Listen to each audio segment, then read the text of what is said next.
It's your favorite outlaw, JP. You know, the voice that makes them moist. Your favorite number one color commentator. There we go. Here to give you my review on the Royal Rumble. And I waited to the. I pretty much waited until the next day to give out this review. I know everybody was gonna be on it, so I said let me sit down and really go deep into why I did not like this year's Royal Rumble. But in the same sense, it was a lot of good moments. Fucking Randy Orton won the Rumble, which was great. You got John Cena being the 16-time World Heavyweight Champion. Another great moment. Uh, Neville was a champion. All good stuff. But we'll touch on that via the show.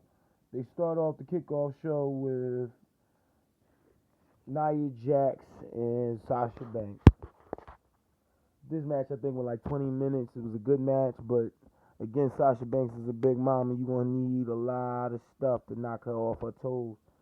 But I like Sasha Banks' character. She does what she does. And her claim to be the boss is valid. How about that? There we go. So, there's a valid claim to be the boss, but when you're going against a woman that's bigger than you and can crush you with her bare hands, yeah, it's not going to end up the way you want it to end up. Never. So, there you go. That match was quick. They go into the match with Cesaro and the Club versus the Club. I believe Cesaro won this match or the Club won. I'm not, blah, blah, blah. The Club won the match, but Cesaro and Sheamus lost the titles, which, again, I didn't see this match, so I can't give you too much on it, but I will, again, update this after I finish recording. So, moving on from that match, you had Rick Swann versus Neville. Neville wins the Cruiserweight title from Rick Swann, which everybody predicted to happen. A lot of hit and miss with this match. I like Neville. I didn't know that they toured together over there in Japan, but I like Rick Swann as well. I think Neville, the title is where it needs to be right now. You got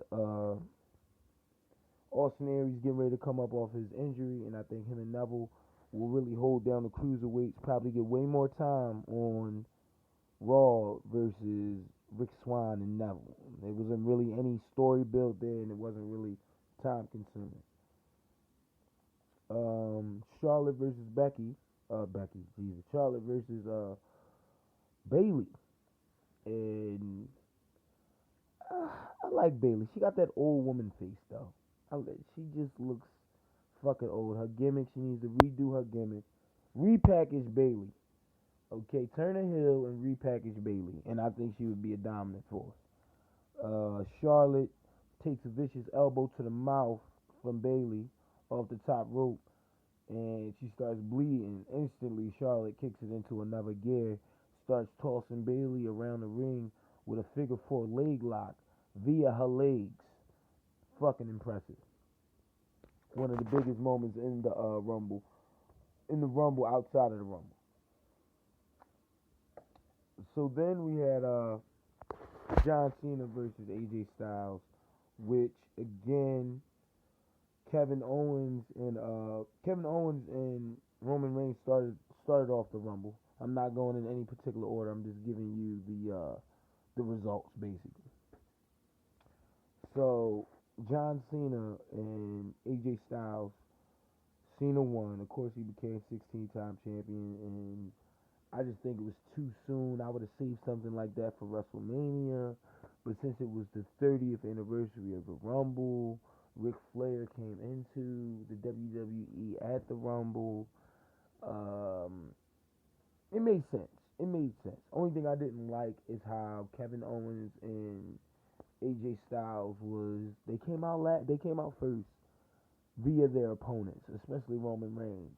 Roman Reigns isn't that type of opponent where you can come out last before you're champion. So I was kind of cool with it with Roman Reigns and Kevin Owens, but I was completely thrown off guard with AJ and John Cena. So speaking of the Roman Reigns match, of course Roman Reigns loses. That was the best fucking match, the best ending to a match of the Royal Rumble anyway, because you don't want fucking Roman Reigns in your main event picture. Kevin Owens.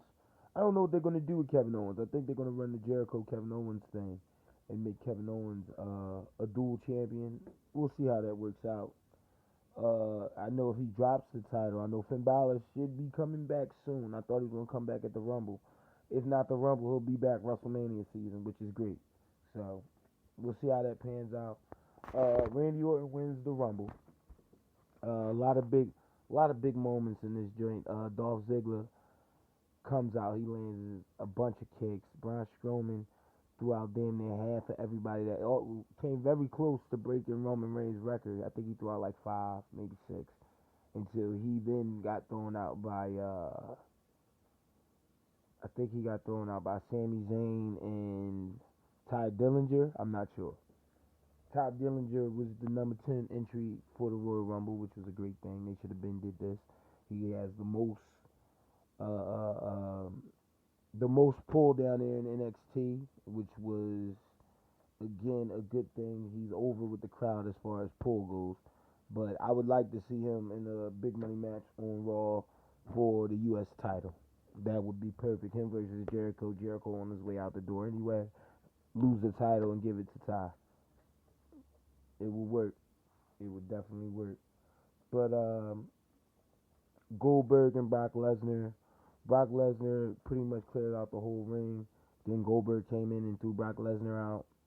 So they're really waiting until WrestleMania to have this match between Brock Lesnar and Goldberg, which only makes fucking sense. The last match was at Mania. Didn't do too good, especially with the build of this match. I don't think this one will do as good as the first one. And the first one didn't do good at all. So there you go. Undertaker and Roman Reigns could be a possibility at WrestleMania because the way it ended, but I don't know. I don't think they'll go that way. I think the WWE has a trick up their sleeve. You may see Undertaker go up against Kurt Angle or some crazy shit like that. So just keep that in the back of your mind. And you got the Elimination Chamber coming up next. So I'm waiting to see SmackDown, see how they book these next 2 weeks before Elimination Chamber.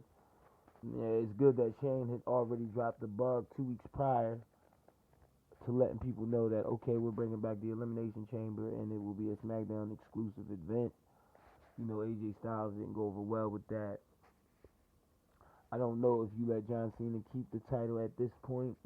When is he losing the title? Who will he drop the title to? I don't know. I would rather it be Randy Orton. Randy Orton becomes the new leader of the Wyatt family or some crazy shit like that. And that's pretty much it. As always, follow JP Outlaw. Follow JP Outlaw. Facebook, Twitter. Check out my YouTube channel, JP Outlaw Labcast. Check it out. It's the shit. Can't not promote that enough. And as always, don't forget to always be following the Outlaw way, man. Live your life. Don't get caught up in the dumb shit. And try to be the best at whatever it is you do. Peace.